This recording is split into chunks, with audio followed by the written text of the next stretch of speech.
जय जिनेंद्र बंधुओं, सारथी सेवा समूह में आप सभी का स्वागत है। मुनि श्री 108 कुंतु सागर जी मुनिराज व एलक श्री 105 सिद्धांत सागर जी का 2020 का चातुर्मास नेहानगर निवासियों को प्राप्त हुआ है। धर्म लाभ हेतु आचार्य गुरुवर 108 विद्यासागर जी मुनिराज द्वारा रचित महाकाव्य मूकमाटी की कक्षा मुनि श्री 108 कुंतु सागर जी मुनिराज द्वारा ली जा रही है। हम आप तक यह कक्षा पहुंचा रहे हैं, जिसे रोज आप सारथी सेवा समूह के फेसबुक पेज या यूट्यूब चैनल पर प्रातः 9 बजे देख सकते हैं। ओम नमः सिद्धेभ्यः।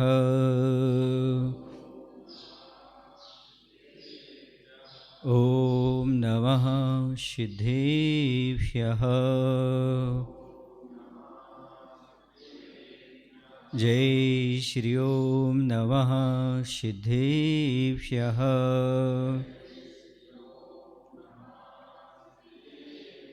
नमो अरिहन्तानं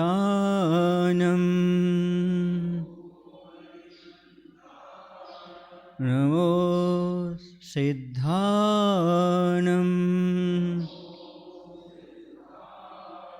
नमो आयर्यानं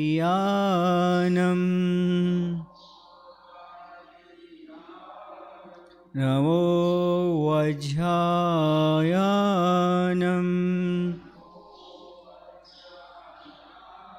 नमो लोये सौसाहुरम्।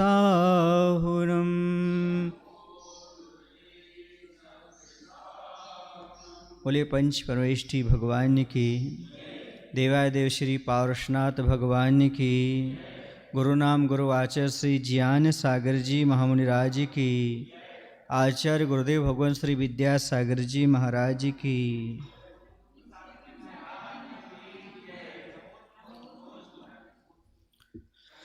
कांटों से अपनी सुरक्षा करते हुए फूलों की सुगंध का पान करना होशियारी का लक्षण है।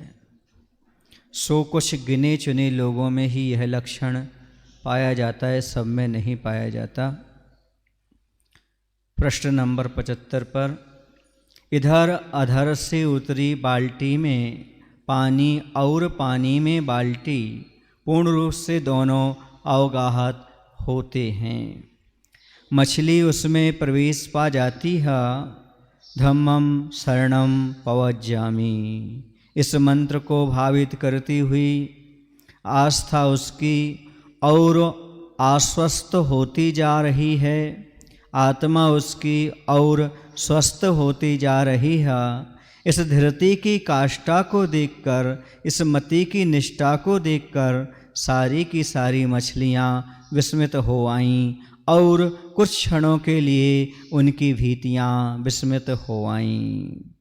कह रहे हैं ऐसा चर्चा चल रही थी दोनों सहेलियों की। इतने में ये हुआ, दोनों सहेली मछलियाँ देखती हैं, इधर कुएं में ऊपर से नीचे उतरी बाल्टी पूरी तरह पानी में डूब जाती है। बाल्टी में पानी लबालब भर चुका है। दोनों एक दूसरे में पूरी तरह डूब गए, जैसे आप लोग गुरुओं के प्रवचन में डूब जाते हैं, वाणी में डूब जाते हैं। लेकिन याद रखो, जब बाल्टी नीचे ले जाते हैं तो एकदम उसमें पानी नहीं भरता। क्यों नहीं भरता? उसे थोड़ा सा हिलाना डुलाना पड़ता है, फिर जाकर के वहाँ उसके अंदर पानी प्रवेश करता है। जब पानी प्रवेश करता तब आवाज़ आती है, बुलबुले उठते हैं। कारण क्या है?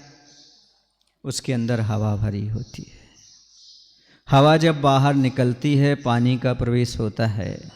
वैसी गुरुओं की वाणी हर किसी के हृदय में प्रवेश नहीं करती। जो विषय वासनाओं की हवा को निकाल लेता है, उसके अंदर गुरुओं की वाणी प्रवेश करती है। वही डूब सकता है गुरुओं की वाणी में। कसाय विषय पड़े हों तो कैसे? राग देश मोह क्रोध मान माया लोभ मत्सर, ये सब जिसके अंदर पड़े होते हैं, उसके अंदर गुरु की वाणी रूपी जल प्रवेश नहीं करता। जो इन सबको बाहर निकाल देता है, फिर जाकर के गुरु की वाणी उसके अंदर प्रवेश करती है। वह बाल्टी पूर्ण रूप से अवगाहत हो चुकी है, या कहा जाए कि पानी बाल्टी के अंदर चला गया, बाल्टी पानी के अंदर, दोनों एक दूसरे में अवगाहत जैसे लग रहे हैं। दोनों एक दूसरे पूरी तरह डूब चुके हैं। संकल्पिता मछली जो है वह धम्मम शरणम पवज्जामि मंत्र को हृदय में धारण करते हुई बाल्टी में प्रवेश कर जाती है, अर्थात यह चिंतन करती है मैं धर्म की शरण को प्राप्त हो रही हूँ, मैं धर्म की शरण में जा रही हूँ। उसकी आस्था और अधिक क्या हो जाती है, आश्वस्त माने दृढ़ हो जाती है, मजबूत होती चली जाती है। साथ ही साथ आत्मा भी निर्मलता को प्राप्त होती चली जाती है, स्वस्थ हो रही है आत्मा, अर्थात आत्मा का स्वास्थ्य क्या है, निर्मलता। जितनी अच्छी निर्मल आत्मा होगी उतनी स्वस्थ होगी, और जितनी कसायवान आत्मा होगी उतनी अस्वस्थ होगी। आपकी आत्मा स्वस्थ है कि निर्मल है? आप लोग महाराज से पूछते महाराज जी आपका स्वास्थ्य ठीक है, रत्नटे ठीक है। मैं आज आप लोगों से पूछना चाहता हूँ आप लोगों का स्वास्थ्य ठीक है? अर्थात आत्मा कसाय से रहित है, आत्मा में निर्मलता है कि नहीं है। शरीर का स्वास्थ्य तो हर कोई जान लेता है, पर अंदर आत्मा का, मन का स्वास्थ्य हर कोई ठीक नहीं कर पाता। आचार्य कहते हैं जिनके मन में किसी प्रकार की विषय वासना नहीं है उन्हें मंजन करने की आवश्यकता नहीं है, उन्हें स्नान करने की आवश्यकता नहीं है, क्योंकि मात्र तन का स्नान कर लेने से पवित्रता नहीं होती। गंगा में स्नान करने से पाप नहीं धुलते, क्योंकि शरीर से पाप तो होते हैं पर पाप करने वाला मन होता है, और किसी भी पानी से मन साफ होने वाला नहीं है। सुन रहे ना, तन तो साफ हो जाएगा, इसलिए कहता हूँ तन पवित्र होता है गंगा के पानी से, और मन पवित्र होता है गुरु विद्यासागर की वाणी से। गुरुओं की वाणी के बिना मन पवित्र हो ही नहीं सकता।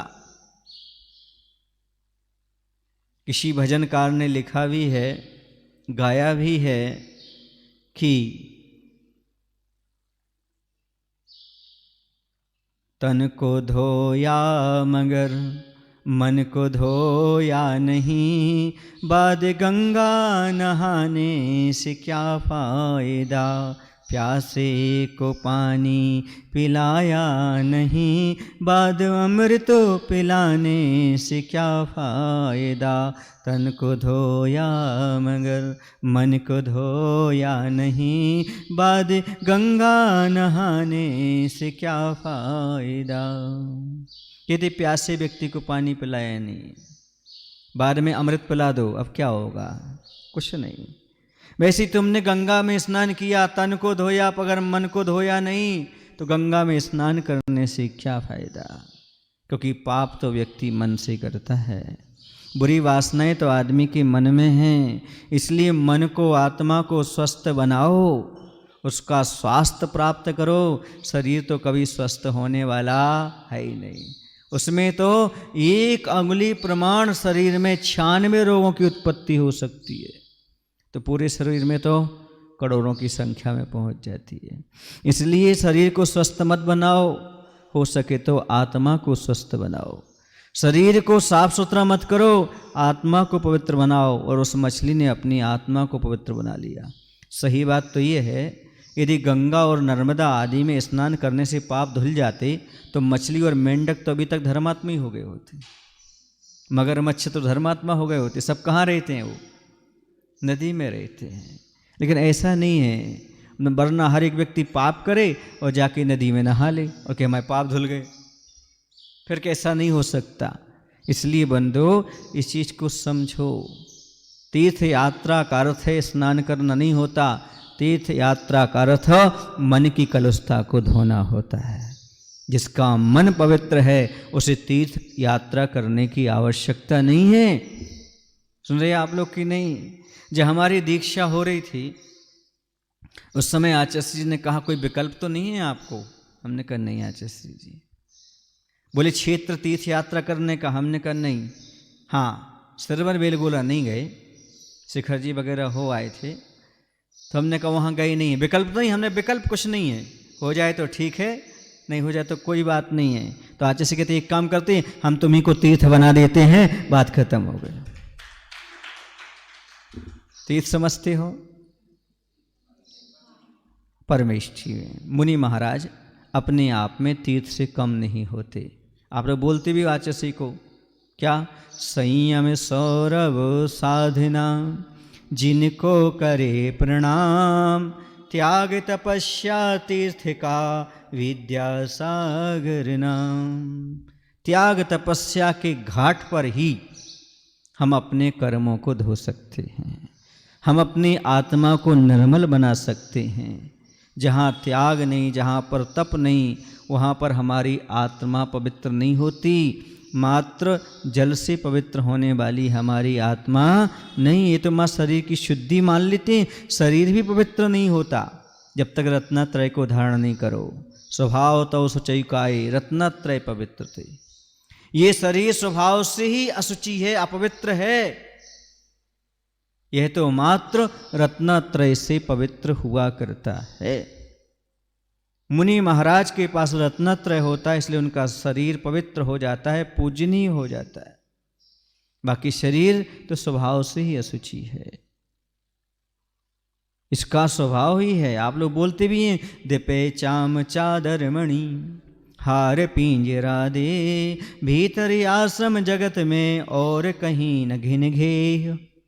यानी ऐसा घिनौना पदार्थ, ऐसा दुर्गंधित पदार्थ दुनिया में कहीं नहीं है जैसा कहाँ है? शरीर के अंदर है। इन नालियों का निर्माण क्यों हुआ? आपके शरीर के संपर्क से।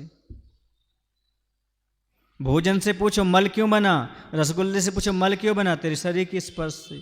इस कपड़े से पूछो ना तो गंदा क्यों हो गया, तेरे शरीर के स्पर्श से। ऐसी आत्मा से पूछो, आत्मा तू गंदी क्यों हुई, इस शरीर के स्पर्श से। इस शरीर में आ गई तो आत्मा कैसी हो गई? गंदी हो गई। इस चीज को स्वीकार करो कि हमारे लिए आत्मा की स्वस्थता प्राप्त करना है, अर्थात आत्मा को निर्मल और पवित्र बनाना है। व्यक्तिगत स्वाद छोड़ करके धर्म करने से आनंद आता है, उसी से हमारी आत्मा पवित्र होती है और उसी से धर्म में श्रद्धा दृढ़ होती है, जिसके बीच श्रद्धा निष्ठा आदि परिवर्तित हो रही है। शरीर स्वस्थ रह सकता है शुद्ध आहार से, शरीर स्वस्थ रह सकता है शुद्ध आहार से, और आत्मा स्वस्थ रह सकती है शुद्ध विचार और आचार से। यदि आपका शुद्ध आचार और विचार हो तो आपका मन और आपकी आत्मा पवित्र हो सकती है। ऐसे आपका शुद्ध आहार हो और पानी हो तो आपके शरीर को स्वस्थता मिल सकती है। शरीर की स्वस्थता शुद्ध सात्विक भोजन पानी से होती है, इस बात को कभी भूलना नहीं चाहिए। लेकिन आत्मा की स्वास्थ्य के लिए तो हमें शुद्ध आचार विचार की आवश्यकता है, तो उसकी आस्था और अधिक मजबूत होती जा रही है। साथ ही साथ आत्मा भी निर्मलता को प्राप्त हो रही है। धैर्य की चरम सीमा और बुद्धि की इस श्रद्धा को देख सभी मछलियां आश्चर्यचकित हो गईं। जो दृढ़ संकल्पना मछली थी, उसका धैर्य, उसकी आस्था, उसकी श्रद्धा देख करके, क्योंकि वो बाल्टी में प्रवेश कर गई, धर्म को स्वीकार कर लिया, यह देख करके सारी मछलियां जो थीं उन्हें सबको आश्चर्य हुआ। कुछ पलों के लिए उनका भय छूमंतर हो गया, अर्थात उनका भय समाप्त हो गया, विस्मित हो गया। भीतियां विस्मित हो गईं, अर्थात भय भाग गया, वो भय को भूल गए। और क्या हुआ? सत्कार्य करने का एक ने मन किया, दृढ़ प्रण किया, और शेष सब ने उसका अनुमोदन किया। कह रहे हैं सत्कार्य करने का दृढ़ता पूर्वक एक ने संकल्प किया, मन बनाया, और सभी ने उसके इस कार्य की मन ही मन सराहना की। एक ने भाव बनाया, बाकी सब लोग उस प्रकार से प्रभावित हुए।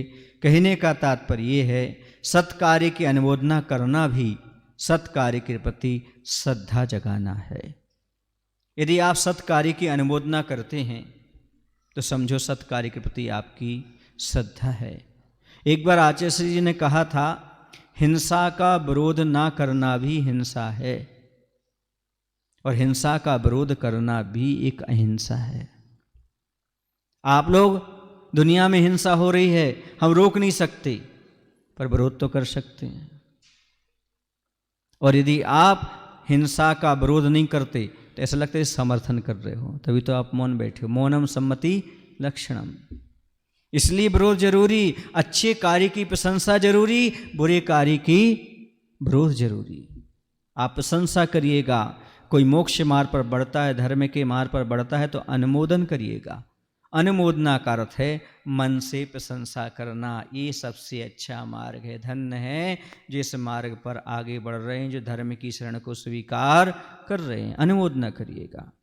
समझ रहे आप लोग कि नहीं? जो चीज आप प्राप्त नहीं कर पा रहे हैं या जिस सच्चे रास्ते पर आप नहीं बढ़ पा रहे हैं, उससे आपको ईर्ष्या हो जाती है। आचार्य कहते ईर्ष्या मत करो, उसकी प्रशंसा करो। अच्छा कार्य मैं नहीं कर पा रहा हूं, कोई बात नहीं, सामने वाला अच्छा कार्य कर रहा है, उसकी प्रशंसा करो। ये बताओ, वो कार्य अच्छा है कि नहीं? धर्म की शरण में जाना कार्य अच्छा है कि बुरा है? अच्छा है। आप नहीं जा पा रहे तो ईर्ष्या आ गई आपके अंदर। यदि आप कर लेते तो अच्छा होता। समझ में आया ना? जैसे कोई व्यक्ति है, चातुर्मास में विभिन्न कार्यक्रम में आगे आगे कार्य कर रहा है, आप चाह रहे थे ये कार्य मैं करूं, है ना? आपको अवसर नहीं मिला, सामने वाले का अवसर मिल गया। कार्य अच्छा था, आप करना चाह रहे थे, है ना? अब मान लो उसके द्वारा भी अच्छा कार्य हो जाए, पर आप अनुमोदना क्यों नहीं कर पाते? अंदर अंदर जलते क्यों हैं? इसने इतना अच्छा कार्य कर लिया, हमारे बिना भी कार्य हो गया। आचार्य कहते हैं धर्म 3 प्रकार से किया जाता है। कितने प्रकार से? स्वयं करिएगा, दूसरे से करवाइएगा, और करने वालों की अनुमोदना कीजिएगा। सुन रहे ना? उसमें मन वचन काय जुड़ जाएं तो 3 तरह का 9 भी हो जाते हैं। 9 कोटि से इस प्रकार का यह धर्म हो सकता है। आप चाहो तो मन वचन काय के द्वारा, कृतकार्य अनुमोदन के द्वारा इस प्रकार से आप धर्म कर सकते हो। जिस कार्य को आप नहीं कर पा रहे, आप दूसरे से करवाइएगा। वो नहीं कर पा रहा, अनुमोदना करिएगा। जो उसको कर रहे हैं, पालन कर रहे हैं, प्रशंसा करिएगा। पापियों की प्रशंसा करते करते जिंदगी बीत गई। एक बार धर्मात्माओं की प्रशंसा कर लो, शायद तुम्हारी जिंदगी अजर अमर हो जाएगी। एक बार तो कर लो। बात एक बार करना है कि हमारे लिए जो धर्म मार्ग पर बढ़ रहे हैं, संयम मार्ग पर बढ़ रहे हैं, जो समाज सेवा कर रहे हैं, उनकी हम प्रशंसा करें। मन से, वचन से, काय से अनुमोदन करें। अनुमोदना का फल भी बहुत होता है। त्रेंच, नेवला, बंदर आदि ने आहार दान की अनुमोदना की, उन्हें भोग भूमि के सुख प्राप्त हो गए। क्योंकि जो कार्य हम नहीं कर पा रहे, त्रेंच दान नहीं दे पाता, लेकिन वह हाथ जोड़ करके अहो दानम, धन्य है ऐसे दान, धन्य है ऐसे दाता, धन्य है ऐसे मुनिराज, ऐसी अनुमोदना कर लेता है। अनुमोदना करने मात्र से भोग भूमि के सुख प्राप्त कर लेता है। धर्म की अनुमोदना अपने आप में बहुत महत्वपूर्ण है। जैसे आप लोग प्रवचन सुन रहे, अच्छे गदगद हो जाते हैं, आपकी ताली की आवाज़ आ जाती है, आप खुश हो जाते हैं, ये भी एक अनुमोदना करने का तरीका है। मन से प्रशंसा करना, वचन से प्रस्तुतिकरण करना, ये भी क्या है? धर्म की अच्छी बात। राजनीति के मंच पर मत बजाना कभी ताली, उसकी अनुमोदना मत करना। लेकिन यदि कोई अच्छी बात आपके जीवन में मिलती है, गुरुओं की बात आपको समझ में आती है, अवश्य अनुमोदना करने का लाभ अपने जीवन में उठा लेना, कभी पीछे नहीं हटना। कोई व्यक्ति मोक्ष मार्ग पर बढ़ रहा है, अनुमोदना करिएगा। कोई धर्म की शरण को स्वीकार कर रहा है, अनुमोदना करिएगा। आप भी भावना भाइएगा, जैसे आज यह मोक्ष मार्ग पर बढ़ रहा है, मैं भी आगे बढ़ सकूं। देखो ना, दीक्षा की अनुमोदना करने के लिए वह लोकांतिक देव भी आते हैं जो कभी नहीं आते। अन्य कल्याणक में आए या ना आए, लेकिन नियम से दीक्षा कल्याणक, तप कल्याणक के दिन जरूर आते हैं भगवान के। लोकांतिक देव एक भव अवतारी होते हैं, नियम से नीचे आकर के मोक्ष अगले भव मुनि बन के मोक्ष चले जाते हैं। वही भी अनुमोदना करने आते हैं, क्योंकि जिसको जो चाहिए उसी की तो अनुमोदना करेगा। जिसको धर्म चाहिए वो धर्म की अनुमोदना करे, जिसे राजनीति चाहिए वो राजनीति की अनुमोदना करता है, जिसे पाप अच्छे लगते हैं पापियों की अनुमोदना करता है। आप यदि धर्म को अच्छा समझते हो, धर्म को जीवन में अंगीकार करना चाहते हो, तो आचार्य कहते हैं धर्म की अनुमोदना करिए, धर्मात्मा की अनुमोदना करिए। यहाँ पर वही सत्कार्य की अनुमोदना हो रही है। आज के ज़माने में उल्टा होता है, कोई सत्कार्य करता है, आगे बढ़ता है, तो हम उससे पीछे ढकेलने का प्रयास करते हैं, क्योंकि वह कार्य मैं नहीं कर पा रहा हूँ ना। ऐसा मैं करता तो बहुत अच्छा था, दूसरा कर रहा है तो बिगाड़ कर रहा है, अच्छा नहीं कर रहा है, ऐसा कर रहा है, जबकि वह स्वयं वो नहीं कर सकता। फिर भी यदि आप कहने लगो कि बताओ भाई हमारे इस कार्यक्रम में कितनी बुराइयां कितनी गलतियां हुई, ढेर सारी बता देंगे लोग, लेकिन ऐसा तुम करके दिखाओ, नहीं कर पाएंगे। एक चित्रकार था, उस चित्रकार ने एक चित्र चौराहे पर लगा दिया और नीचे खाली स्थान छोड़ दिया। उसने कहा भाई इस चित्र में जितनी कमियां हों आप सुधार करो। इतने लोगों ने अपने सुझाव दिए, इतने लोगों ने सुझाव दिए कि डबल डबल पेपर भर गए, चित्र विकृत हो गया, विचित्र हो गया, इतनी अशुद्धियाँ इतनी कमियां लोगों ने निकाल दी। फिर उसने क्या किया, दूसरे दिन एक खाली बोर्ड रख दिया, नीचे कैनवास वगैरह रख दिए, ऐसा चित्र एक बार आप बनाकर दिखाइए। किसी ने तूली का तक नहीं पकड़ी। बात समझ में आ रही है आपको? क्या दूसरे के कार्यशैली में कमियां निकालना सरल है, लेकिन उस जैसी कार्यशैली अपनाना बहुत कठिन है। मैंने एक बार कहा था, आप 1000 से सहयोग मांगोगे, एक सहयोग देगा। आप एक से सलाह मांगोगे, 1000 सलाह देने खड़े हो जाएंगे। बहुत महंगी चीज़ है सहयोग, बहुत सरल है सलाह देना, बहुत सरल है। सब रायचंद बन जाते हैं, सब सलाह कुमार, सब एडवाइजर बन करके बैठे हुए हैं संसार में। सलाह देने वालों की तो कोई कमी है ही नहीं, लेकिन कार्य करने वालों की बहुत कमी है। इसलिए जो कार्य करते हैं उनकी अनुमोदना तो करो, प्रशंसा तो करो।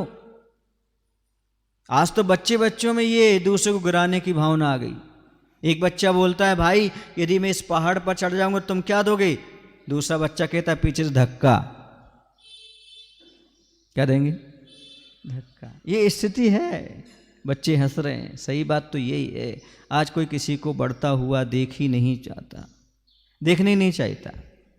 जबकि दूसरे की बढ़ती को देख करके ईर्ष्या भाव ना रखूं, ऐसा मेरी भावना बोलता है।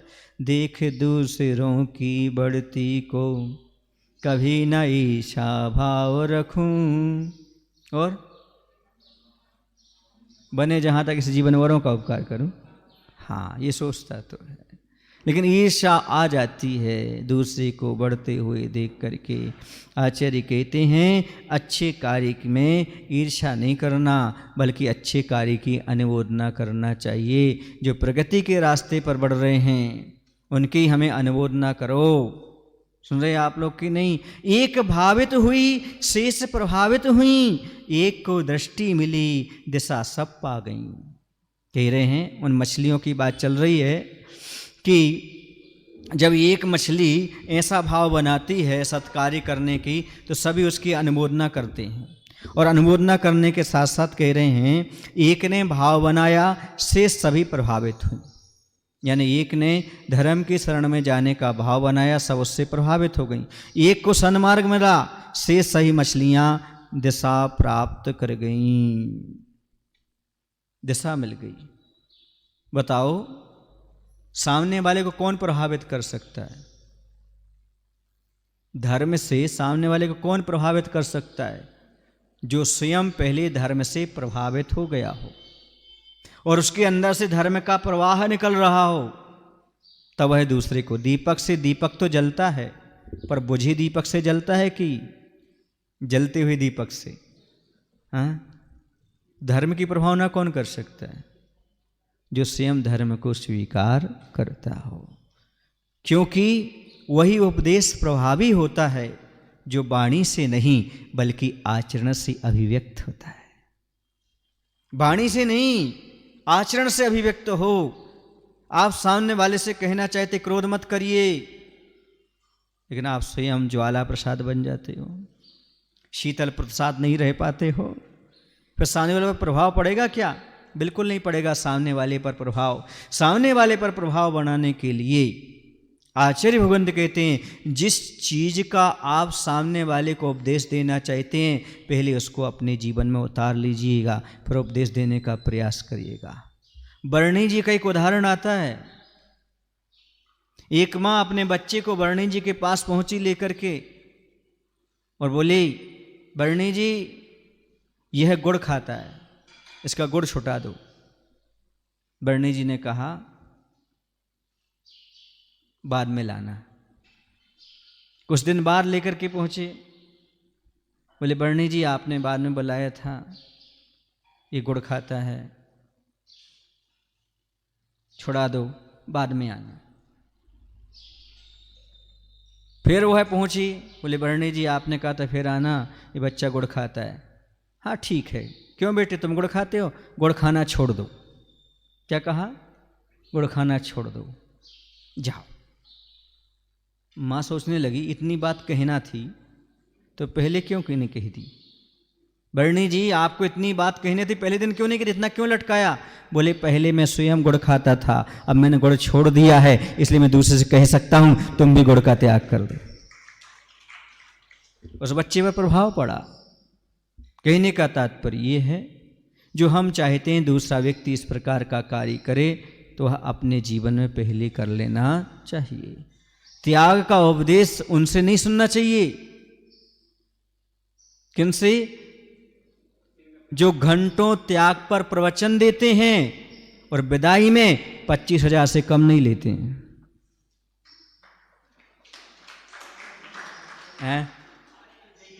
नहीं तो नहीं, उससे कम नहीं चलेगा हमारे लिए। इतना पहले बुकिंग, इतना तो फिर हैं। हाँ यही जिस दशा तो है। देखो स्वेच्छा से दान करना देना अलग चीज है, लेकिन डिमांड रखना अलग चीज है। समाज खुश होकर के देती है आपकी व्यवस्था में, क्योंकि आप पंडित हैं और निश्चित रूप से आपको किराए खर्चा भी लगता है, आना जाना भी होता है, परिवार भी, सब चीज़ें हैं, तो इसमें कोई दिक्कत नहीं है। लेकिन आप डिमांड के साथ नहीं करिएगा। मेरे कहने का तात्पर्य समझ रहे हैं आप? हाँ, ये आजीविका का साधन मत बनाइएगा, ये मेरे कहने का तात्पर्य है। और मैं तो कहूँ मांगने वाले को उतना ही मिलता है जितना वो मांगता है, लेकिन जो नहीं मांगता उसे सब कुछ मिलता है, प्यार भी मिलता, पैसा भी मिलता, व्यवहार भी मिलता और दोबारा आने का अवसर भी प्राप्त होता है। ऐसी घटना मेरे साथ घटी। ये शायद घटना हो सकती है 98 की।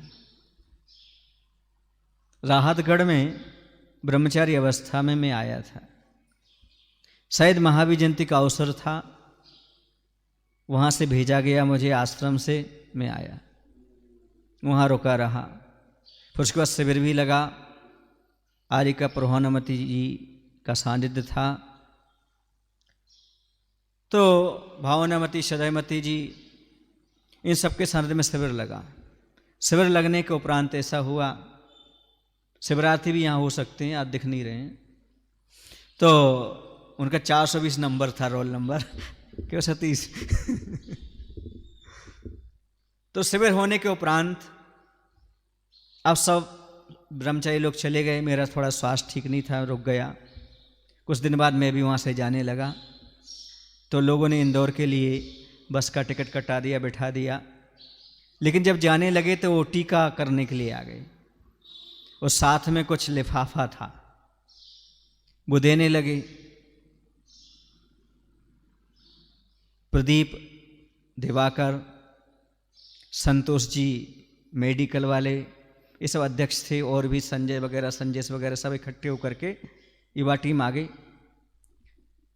और लिफाफा पकड़ाने लगे। लिफाफा देखा, उसमें हरे हरे नोट थे। क्या थे? हरे हरे। हमने कहा ये किस लिए दे रहे आप? भोजन आपने करा दिया, कपड़े आपने दे दिए, टिकट कटा दिया, ये किसके होटल के लिए पैसे हैं? चुप हो गए वो। वापस लेना पड़े उन्हें। बोले किराए खर्चा को हो जाएंगे। हमने कहा किराया खर्चा इतना नहीं लगता, उतना तो हम पैदल चले जाएंगे। ठीक है भैया। फिर लास्ट में बोले कि भैया जी आप हमें एक कोई सूत्र दे दीजिएगा, हमारे जीवन के लिए कोई सूत्र दे दीजिएगा। तो हमने उनसे एक ही बात कही, रिश्ते रास्ते के होते हैं, मंजिल के नहीं। जरा समझना, रिश्ते रास्ते के होते हैं, मंजिल के नहीं। जो तुमने मुझे समझा है वो मैं नहीं हूं, क्योंकि मैं चेतन हूं, जड़ नहीं हूं।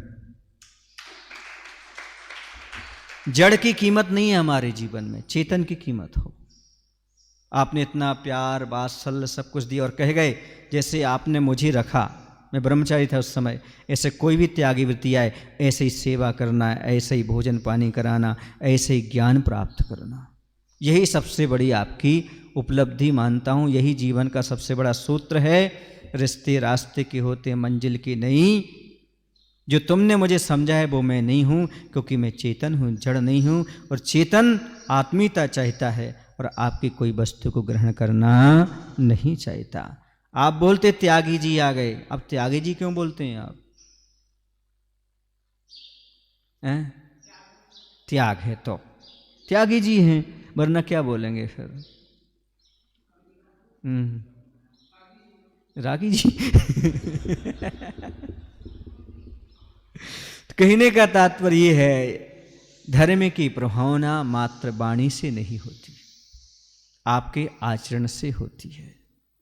एक बार बताऊं, मैं जब किसी गांव में जाता हूं, शहर में जाता हूं, तो आगवानी देखता हूं। लोग आगवानी से अनुमान लगा लेते हैं, सुन रहे ना?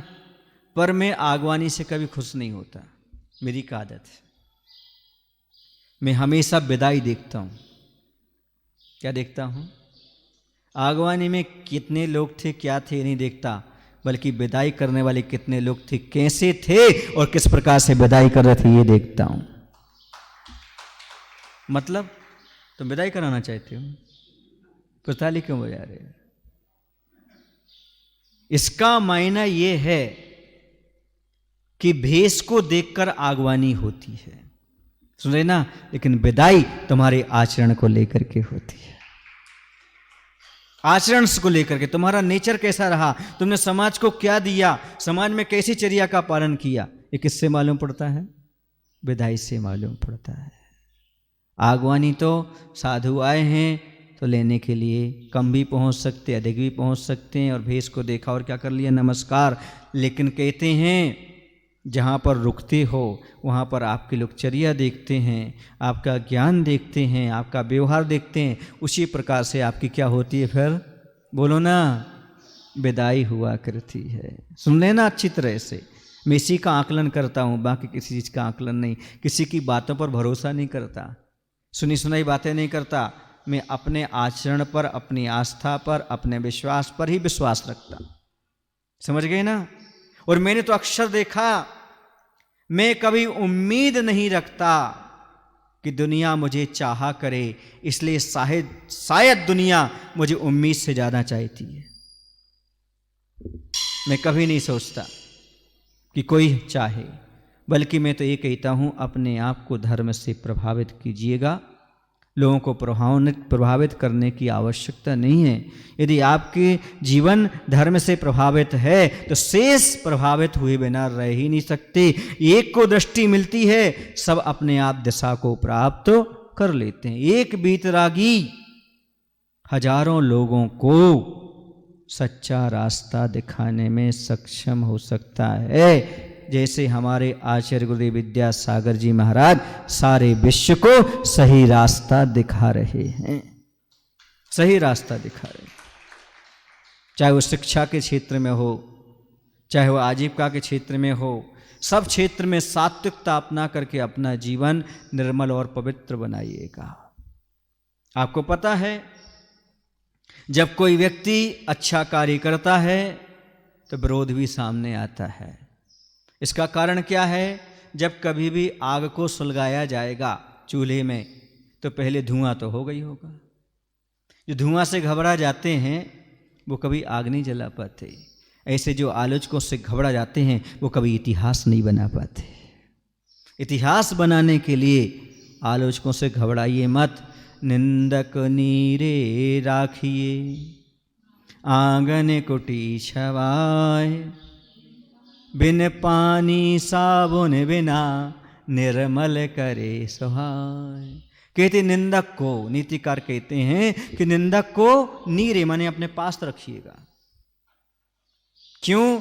क्योंकि वह तो साबुन और पानी का काम करता है, हमारे दोषों को धो देता है, निर्मल करता है। और मैं तो कहता हूं दर्पण के समान होता है आलोचक। जैसे दर्पण आपके दाग दिखाकर आपको सुंदर बना देता है, आप दाग को दूर करना चाहें तो, वैसे आलोचक से घबराइए मत। लोचन खोलिए, मतलब अपनी आंखें खोल लीजिएगा और सही रास्ते पर चलने का प्रयास करिएगा। आज ये बात हो गई, निंदक दूरे राखिए डंडा ले भगाए, और एक डंडा ऐसो पड़े दद्दा बहु तक न रियाए। ये स्थिति हो गई। अब निंदक को डंडा लेकर के भगा रहे हैं, नहीं, उसे पास में रखिएगा। निंदक होगा तभी तो आप कुछ कर पाओगे। निंदा होने से ये जाहिर हो जाता है कि तुम अभी जिंदा हो, वरना मुर्दों की तो हर कोई प्रशंसा करते थे। समझ गए ना? कुछ ना कुछ बात तो है, तभी तो आपकी नगर में बात है, वरना हो नहीं सकता था। कुछ ना कुछ तो है, इसलिए घबराइए मत, सही दिशा में चलते जाइएगा। आपके माध्यम से बहुत से लोगों को दिशा बोध मिलता चला जाएगा, सब रास्ते पर आगे बढ़ते चले जाएंगे। इसलिए प्रभावना कौन कर सकता है? सीधा सा प्रश्न है, दीपक से दीपक जल सकता है, पर कौन से दीपक से जलेगा? ऐसे ही धर्म की प्रभावना किससे होगी? जिसके जीवन में स्वयं धर्म होगा वही प्रभावना कर पाएगा, ये निश्चित है। इसलिए अपने आप को धर्म से प्रभावित करने का प्रयास करिएगा। ऐसा मत करिएगा कि धर्म की प्रभावना तो कर रहे हैं लेकिन स्वयं धर्म को जीवन में धारण नहीं कर पा रहे। सुन रहे ना?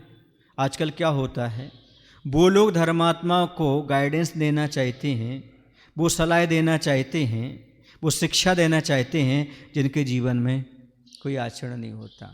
वो तो ऐसे ही हो गया कि एक बार हाथी का एक्सीडेंट हुआ, चींटी भागी चली जा रही थी। बोले चींटी कहाँ जा रही हो? बोले हाथी को खून देने जा रहे हैं। ताली तो बजा दो। आया कुछ समझ में आपको?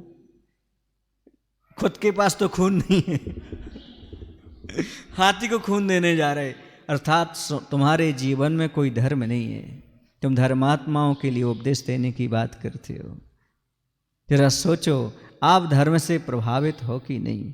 और सही बता दूं, जो धर्म से प्रभावित होता है वो उपदेश नहीं देता, मात्र कर्तव्य का पालन करता है। आदमी उपदेश समझ करके अपना कल्याण कर लेते हैं।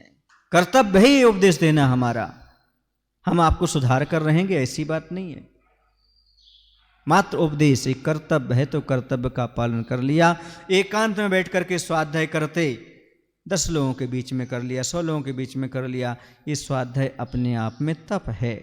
हमारे साथ और लोगों का भी स्वाध्याय हो जाता है, जो आपके इस चैनल के माध्यम से सुन रहे होंगे, साथी सेवा समूह के, वो घर बैठ करके भी इसका स्वाध्याय कर लेंगे, उन्हें भी आनंद आएगा, वही भी थोड़े धर्म के मर्म को समझ पाएंगे।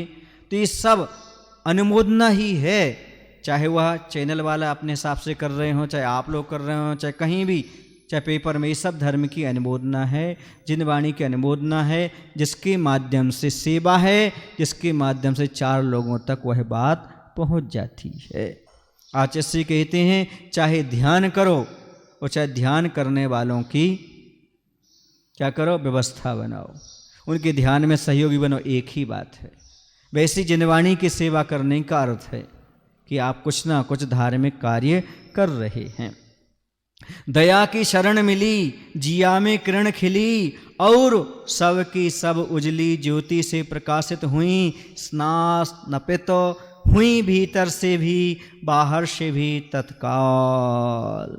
और कह रहे इतना ही नहीं, जब सबने दिशा प्राप्त कर ली तो संकल्पिता मछली को दया धर्म का सहारा मिला। मन में एक नई किरण स्फुरित हुई और सभी मछलियां उस उजली ज्योति को प्रकाशित हुईं, मानो तत्काल बाहर और भीतर नहा गई हों ऐसा लग रहा है। जैसे वह दया धर्म की शरण में पहुंचती है एक मछली, तो अन्य मछलियों को भी थोड़ा सा आनंद आता है, उनके मन में एक उत्साह भर जाता है और लगता है कि आहा, और सारी की सारी मछलियाँ उसको प्रोत्साहित करने के लिए पहुंच जाती हैं। कह रहे हैं इस अवसर पर पूरा पूरा परिवार आ उपस्थित होता है। मुदित मुखी वह तैरती हुई मछलियों से उठती हुई तरल तरंगों से घिरी मछलियाँ ऐसी लगती हैं कि सबके हाथों में एक एक फूल माला है और सत्कार किया जा रहा है। महान मछली का नारे लग रहे हैं, मोक्ष की यात्रा सफल हो, मोह की मात्रा विफल हो, धर्म की विजय हो, कर्म का विलय हो, जय हो जय हो, जय जय जय हो। अब सारी मछलियाँ प्रोत्साहित करने के लिए, अनुमोदना करने के लिए पहुँच जाती हैं। इस अवसर पर मछली का पूरा परिवार उपस्थित हो जाता है। सभी मछलियों की मुखमुद्रा प्रसन्न लग रही है, चेहरे पर बड़ा आनंद छाया, मुदित मुखी है। कैसी हैं? प्रसन्न मुख है उनका। ऐसी तैरती हुई मछलियों से उठने वाली तरंगें और तरंगों से घिरी मछलियाँ ऐसी लग रही जैसे अपने मुंह में फूल मालाएं लिए हो। तरंगे आ रही ना सामने, तो ऐसी लग रही हैं लहरें जैसे फूल माला लेकर के आ गई हों। एक एक फूल माला है सबके मुख में। संकल्पिता महामछली का सम्मान किया जा रहा है। सभी मिलकर के नारे लगाती हुई कह रही हैं, मोक्ष की यात्रा सफल हो, मोह की मात्रा विफल हो, धर्म की विजय हो, कर्म का विलय हो, जय हो जय हो, जय जय जय हो। नहा लिया, स्नान कर लिया, समझ रहे ना? तो कह रहे हैं कि इस प्रकार से ये आनंद आ रहा है। सब मछलियों ने देखा, सबको ऐसा लगा कि देखो इसने बहुत अच्छा कार्य किया। जीत हासिल करने के लिए बंधुओं एक अच्छा तरीका है उत्साह को हमेशा बनाए रखना। यदि उत्साह ठंडा पड़ जाता है तो व्यक्ति हार जाता है, और उत्साह बना रहता है तो आगे बढ़ता चला जाता है। योग्यता को उद्घाटित करने के लिए उत्साह की आवश्यकता होती है। उत्साह और योग्यता ही मंजिल दिलाते हैं। उत्साह क्या काम करता है? उत्साह का खाद पानी योग्यता के पौधे को और बल प्रदान करता है। योग्यता तो है सामने वाले में, लेकिन और उत्साहित करते जाओ तो पौधा तो है, उसमें खाद पानी और डाल दो, पौधा बहुत जल्दी से वृद्धि को प्राप्त हो जाता है। आचार्य जी कहते हैं, हे साधुओं, आपके उपदेश से बहुत प्रभाव पड़ता है। जैसे दिया जल रहा है लेकिन तेल कम पड़ गया तो उसकी रोशनी कम पड़ जाती है, और तेल डाल दिया जाए तो अपनी गति से फिर दिया जलने लगता है, प्रकाश देने लगता है। वैसे यदि हम उत्साहित करते हैं प्रवचन के माध्यम से सद्बोध दे करके, तो सामने वाला और अच्छे से मोक्ष मार्ग पर बढ़ जाता है। संलेखना के समय भी संबोधन की आवश्यकता, मोक्ष मार्ग पर बढ़ने से पहले भी संबोधन की आवश्यकता। इस संबोधन तो ऐसे है जैसे गाड़ी में रिजर्व लगा और पेट्रोल पंप पे खड़ा कर दो, पुनः पेट्रोल भरो और पुनः गाड़ी लेकर के आगे बढ़ जाओ। तो बुझते हुए दीपक में जैसे तेल काम करता है, वैसे उत्साह आदमी का कम होने लगता है। तो उसे प्रोत्साहन दिया जाए, सांत्वना के शब्द भी दिए जाएं, निश्चित रूप से वह आगे बढ़ता चला जाता है। इसमें क्या होता है? इसमें हमारी अनुमोदना होती है, जिसका फल अच्छा होता है, और सामने वाला भी उत्साहित होकर के दूना काम करने में जुट जाता है। हतोत्साहित करना तो बहुत सरल काम है आदमी को, लेकिन उत्साहित करना बहुत कठिन काम है। हर एक आदमी चाहता है कि आप बेहतर काम करें, पर कोई नहीं चाहता हमसे ज़्यादा बेहतर काम करें। हमसे ज़्यादा बेहतर नहीं होना चाहिए, बेहतर तो होना चाहिए। समझ में आ रहा है आपको?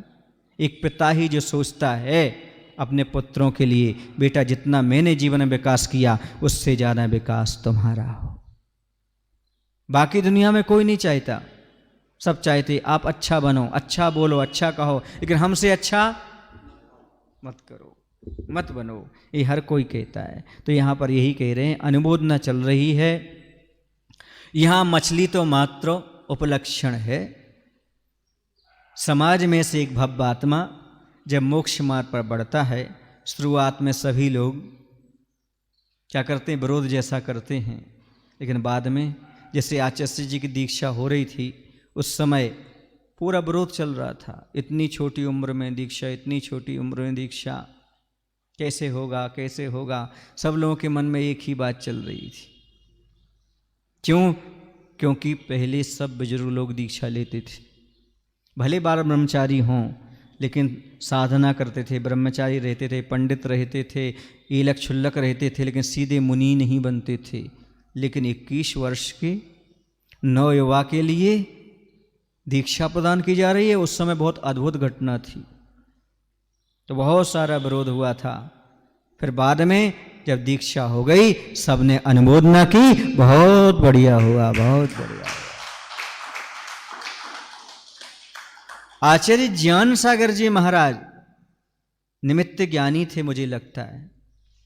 तब तो उन्होंने जाना कि जी 21 वर्ष की युवा को हम दीक्षा दे रहे, आगे धर्म की ध्वजा इसी के माध्यम से फहराई जाएगी। और आचार्य पद भी दिया, संलिखना भी उन्होंने ली।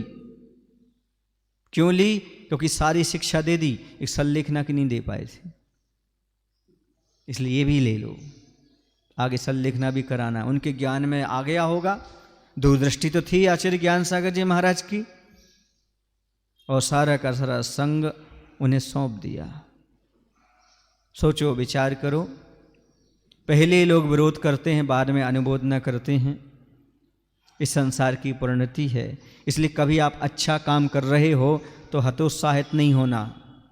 क्यों? क्योंकि पहले विरोध होता ही होता है, और जब सफलता मिल जाती है तो बड़ा आनंद आता है। कहते हैं जब आप सफल होते हो तो लोगों को आपकी पहचान हो जाती है, लेकिन जब असफल होते हो तब आपको लोगों की पहचान हो जाती है।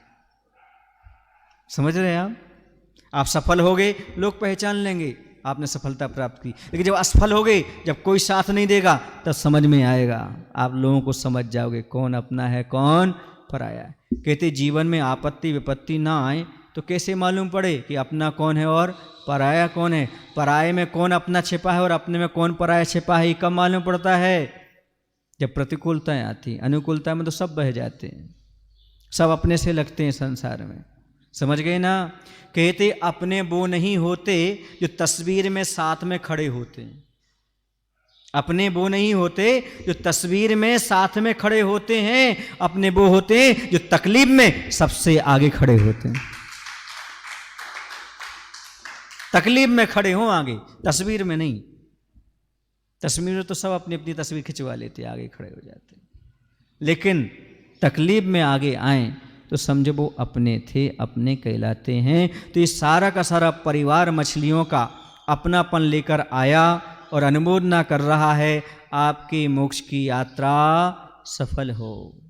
जैसी बिनोरी निकलती ना, हाँ, मालाएं पहनाई जाती, मुकुट पहनाया जाता है, मेहंदी लसाई जाती है कोई दीक्षा लेने जाता है, ऐसे सब आकर के अपनी अपनी बात कह रही हैं। तुम्हारी है मुक्ति की यात्रा सार्थक हो, मोह का समूह नष्ट हो, और समीचीन धर्म की विजय हो, और कर्मों का नाश हो, सदा जय जयकार हो। हे भगवान आपकी जय हो, हमारे कर्मों की क्षय हो। अपन भी भगवान से कह लो, हे भगवान आपका नाम हो, हमारा काम हो, आपकी जय हो, हमारे कर्मों की क्षय हो। चाहे 3 और 2 6 हो, चाहे 3 और 3 6 हो, चाहे 4 और 2 6 हो, चाहे 5 और 1 6 हो, चाहे 7 में से 1 कम करके 6 हो, पर भगवान तुम्हारी जय हो और हमारे कर्मों की क्षय हो। पढ़ो स्थिति, आप लोग शब्दों में करते हैं, हमने अंकों में कर ली। ये तो भगवान की स्तुति है और कौन सी है। बस भगवान आपकी जय हो, हमारे कर्मों की क्षय हो। हम अपना काम करना चाहते, नाम नहीं करना चाहते। हे भगवान आपका नाम हो और हमारा काम हो। समझ रहे ना। हे गुरु तुम्हारी कृपा से सब काम हो रहे हैं, करते हो मेरे गुरुवर और मेरा नाम, ऐसा कुछ गाते ना आप लोग, मेरा नाम हो रहा है ऐसा। तो कहने का तात्पर्य ये है कि भगवान हमें नाम नहीं चाहिए, हमें तो मात्र इनाम चाहिए। और इनाम में क्या चाहिए? अपना मुक्ति धाम चाहिए, अपना काम होना चाहिए। तो यहाँ पर कर्म समाप्त हो जाएं सारे, आपकी जय हो जय हो जय हो जय हो, ऐसी प्रशंसा होने लगी, अनुमोदना होने लगी। सभी अपने आप में बहुत आनंदित हैं, क्योंकि अपने परिवार का एक सदस्य मोक्ष मार्ग पर बढ़ रहा है। आपके यहाँ से कोई मोक्ष मार्ग पर बढ़ता है, आप खुश होते हैं कि दुखी होते हैं? नहीं महाराज जी, कोई बैराग ले तो पड़ोसी का बेटा ले, हमारा ना ले। सब बातें अच्छी हैं, पर हमारे बेटे के लिए अच्छी नहीं है, दूसरे के बेटे के लिए। हाँ, कहते हैं जो वास्तव में धर्मात्मा होता है वो अपने बच्चों को बैरागी देख करके बड़ा खुश होता है, पापी कभी खुश नहीं हो सकता। धर्मात्मा खुश होता है, हमारे बच्चे मोक्ष मार्ग पर बढ़ रहे हैं, साधु की सेवा में लगे हुए हैं, हम कुछ दे पाए नहीं दे पाए, लेकिन कम से कम इन्हें साधुओं के पास ले आए, ये बहुत बड़ी बात है। पंचम काल में कहाँ रख दिया बच्चों को? गुरु की शरण में रख दिया, समझो बहुत बड़ी बात है। क्योंकि एक बात सुना दूं, बहुत दिनों में याद आई वो 4 पंक्तियां, सुना दूं? चलिएगा। दुनिया में अक्सर लोग मिला करते हैं, दुनिया में अक्सर लोग मिला करते हैं, बदनसीब हैं वो जो बुरी जगह मिला करते हैं। उनसे अपन पहले उनकी चर्चा पहले कर लो, नहीं नाराज हो जाएंगे। जो सिनेमा में मिला करते हैं, टॉकीज में मिला करते हैं, बस स्टैंड पर मिला करते हैं, टिकिया की दुकान पर मिला करते हैं, चौराहे पर मिला करते हैं, उनकी बात पहले कर लेते हैं अपन। तो दुनिया में अक्सर लोग मिला करते हैं, बदनसीब हैं वो जो बुरी जगह मिला करते हैं। खुशनसीब हैं हम और आप जो मंदिरों में और गुरु के चरणों में मिला करते हैं। खुशनसीब हैं हम और आप जो मंदिरों में और गुरु के चरणों में मिला करते हैं। कोई पूछता है आपका बेटा कहाँ है? मंदिर में होगा। आपकी बेटी कहाँ है? आहाचर्या में होगी। आपको नाज होना चाहिए उस समय कि हमारे बच्चे मंदिर में हैं, प्रवचन सभा में हैं, चौकी में हैं। दुनिया में तो अक्सर लोग मिलते हैं, कहीं भी मिल लेते हैं, लेकिन महत्व उनका नहीं है। महत्व उनका है कि हमारे बच्चे मिलते कहाँ हैं। इस संस्कार अपने आप में महत्वपूर्ण है। मैं हमेशा कहा करता हूँ, आज भी कह दे रहा हूँ, बच्ची को गले का हार और बेटे को एक सुंदर सी कार, ये दोनों बहुत बढ़िया हैं उपहार, लेकिन जीवन के अंत समय तक एक काम और कर जाओ, बच्चों में डाल जाओ धार्मिक संस्कार।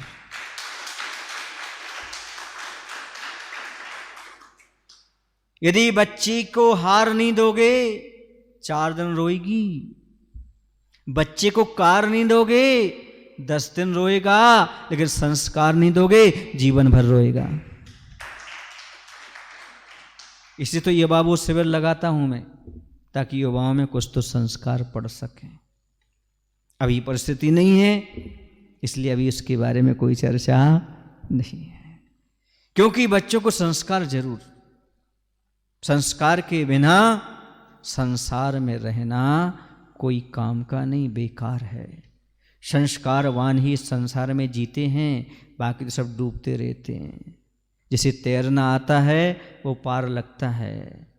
तैरना सिखाएंगे, संस्कार का नाम है तैरना सीखना।